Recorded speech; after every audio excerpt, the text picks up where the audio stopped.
Squaresoft's foray into the CD-based era was a veritable success. Final Fantasy VII shattered sales records on both coasts, selling an astounding 2.3 million copies within 3 days of its Japanese release, and an additional 330,000 later that year in America. For the first time ever, Final Fantasy was a mainstream fixture in the gaming world. VII's departure from the series' signature conventions was originally perceived as risque. The game skated between elements of the past and present with adventurous new changes in system mechanics and story direction. In the end, those very tweaks were paramount to VII's success.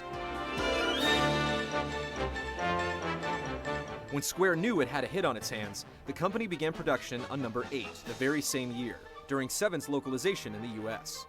The series had to evolve even further, like no other in the franchise.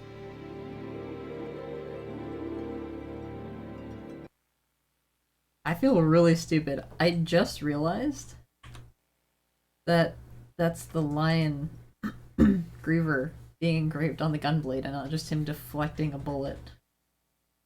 Wow. In the franchise.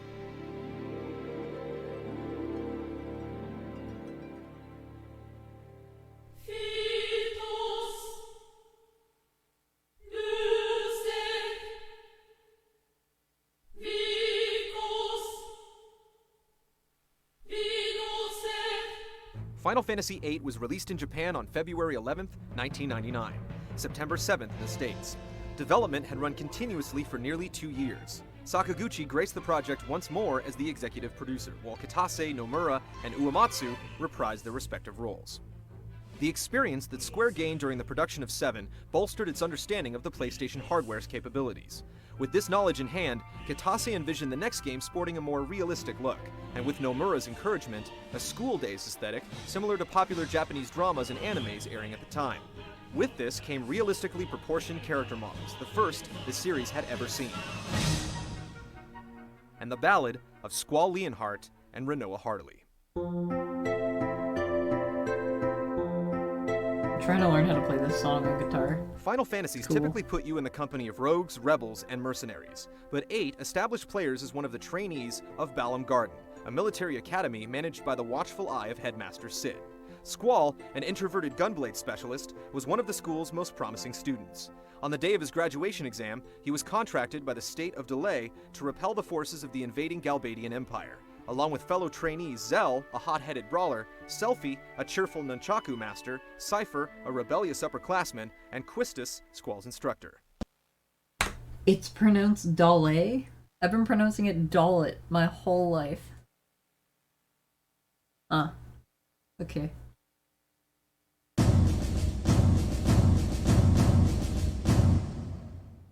Squall's Galbadian encounter was the first of many. He eventually found himself under the commission of Renoa, the spirited leader of an upstart rebellion group. Together, they become inextricably linked to the fate of Galbadia's leader, Sorceress Edea. A later objective called upon Squall and his unit, headlined by the romantic rifleman Irvine, to assassinate the sorceress. But when the plan goes awry, a plentitude of truths open themselves to Squall, prompting him to abandon all preconceived notions of the mission and his duty.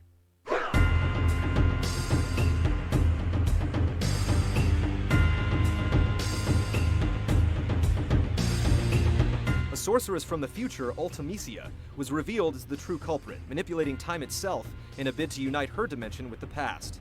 Together with his companions, Squall ventured into the Den of the Lion to restore order to the world and protect the ones dear to his heart. Part of the reason why I think that this is a really great game, some people complain about the fact that, oh, she's not a real villain, Ultimisia doesn't even show up until you fight her in the boss fight, is actually the reason that I think this game's incredible. They're able to pretty much present a credible villain that antagonizes you through pretty much the whole game, including a flashback sequence. Well, not Ultimisia, but Adel or Adele, however you want to pronounce that. And then finally the grand reveal at the end of Ultimisia. And then you just yeet her out of existence. Almost get stuck in time compression, but then you make it out at the end, so it's okay.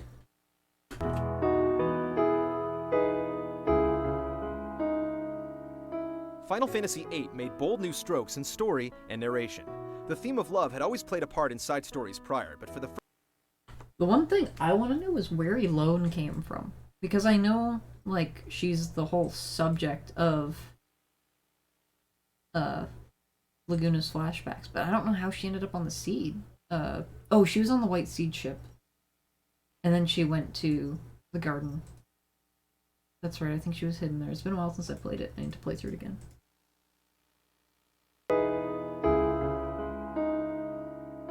Final Fantasy VIII made bold new strokes in story and narration. The theme of love had always played a part in side stories prior, but for the first time, it was brought into the foreground as the main motivator for the protagonist's actions. It was, for all intents and purposes, a love story, with its cast of characters taking respective roles amid webs of tangled relationships. It was also the first Final Fantasy that delved into different frames of mind, from the internal narrative of Squall's thoughts to a side quest set in a completely different place and time. The realistic tone was made immediately clear by the opening score, an orchestral piece accompanied by a Latin choir and breathtaking full-motion video. Along with the game's title theme song, Eyes on Me, sung by Chinese pop star Fei Wong, VIII was the first of the series to feature lyrical scores. The boundaries that had separated Final Fantasy from other mediums of popular expression, like movies and music, had been broken. Eyes on Me later became a single that went on to sell 400,000 copies in Japan.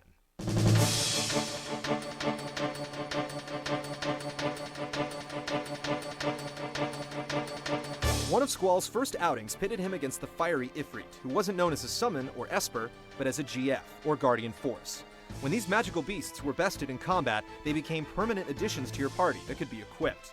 GFs were powerful allies you could summon in battle, but outside of combat was where they were most useful, in the form of junctioning, the central feature of VIII. Rather than pulling on armor with predetermined stats, players could assign magic siphoned from enemies, an action called drawing, and equip them to specific stats and attributes.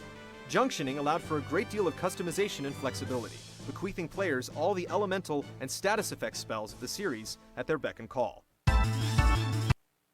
Junctioning was absolutely broken. I'm just gonna say that.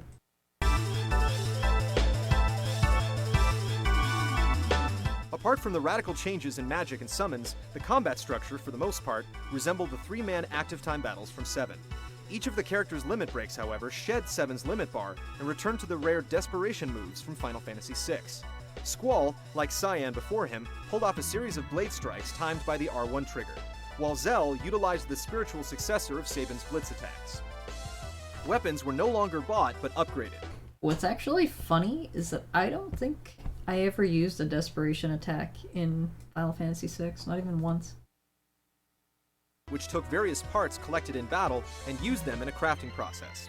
In addition, cars, trains, and shuttles comprised a large number of transportation options, although airships, flying fortresses, and the ubiquitous chocobo also made appearances.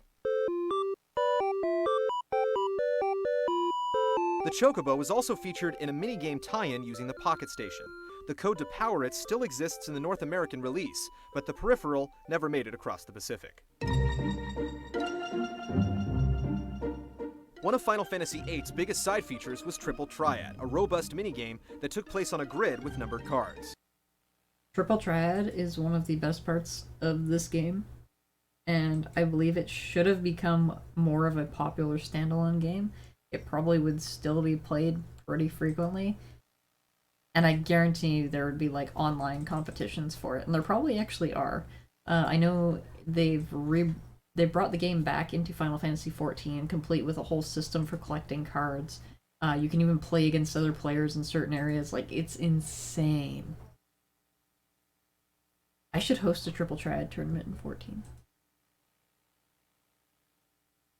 That's a really good idea. I'm going to do that at some point. Maybe once Endwalker comes out and there's some new cards. Yeah, okay. Though not necessary, it was an interesting and rich diversion that awarded players persistent enough to play it. Determined card sharks could net Squall's legendary weapon, the Lionheart, with enough diligence. On disc 2. So wait, why does it say... Oh yeah, I guess hour 45 would be the halfway point. Let's see here. Do we want to go through the whole thing, or should we stop after Final Fantasy X? And then we'll pick up on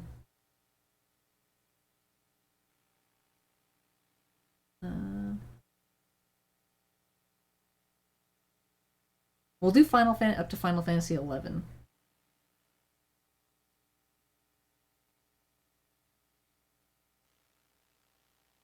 Because I'm really curious to see that. And then we'll do the other half next week, I think. Or maybe we'll just do the whole thing now. I don't know. It's already been 2 hours. We're only an hour in, so I'm assuming by the time we do the next hour, it'll be 3.5 hours. So we'll see. We might watch the end of this and then, or halfway point, and then we'll play Final Fantasy XIV. I'm not sure. I should hop back on the private server for 11. Maybe try streaming that. That was fun. I enjoyed playing it. It's just a grind fest. I don't know. Yeah, I think we'll probably watch about half of this.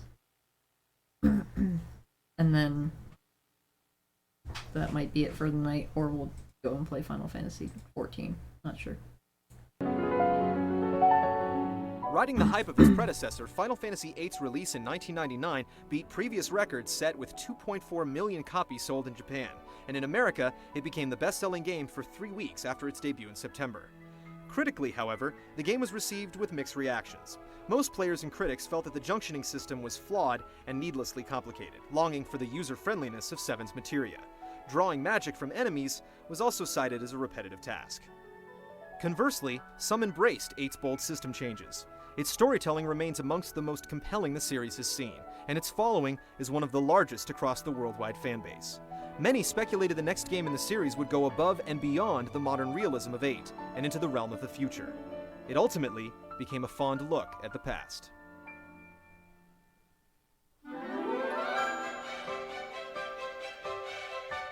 As the last Final Fantasy on the original PlayStation, Sakaguchi wanted it to be an adequate reflection on the series thus far. The concept they would end up using wasn't originally intended to be a part of the core franchise. While its early development began alongside VIII, the plan was to release the game as an addendum so as not to conflict with the newer futuristic direction the series was heading for. In 1999, it was announced that the yet untitled project would indeed receive a Roman numeral. It was slated to come out in early 2000, but Square's biggest competitor, Enix, had just finished Dragon Quest VII. Square delayed its latest efforts several months to avoid a simultaneous release. They used the time for another marketing push of action figures and Coca-Cola commercials. These so showed cool. Its next Final Fantasy. Hold on.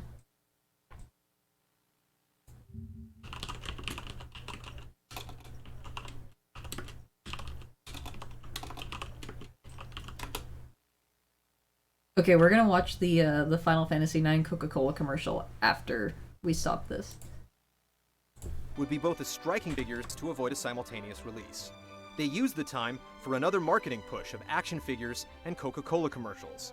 These showed its next Final Fantasy would be both a striking departure and a faithful homage to the 8 games that preceded it.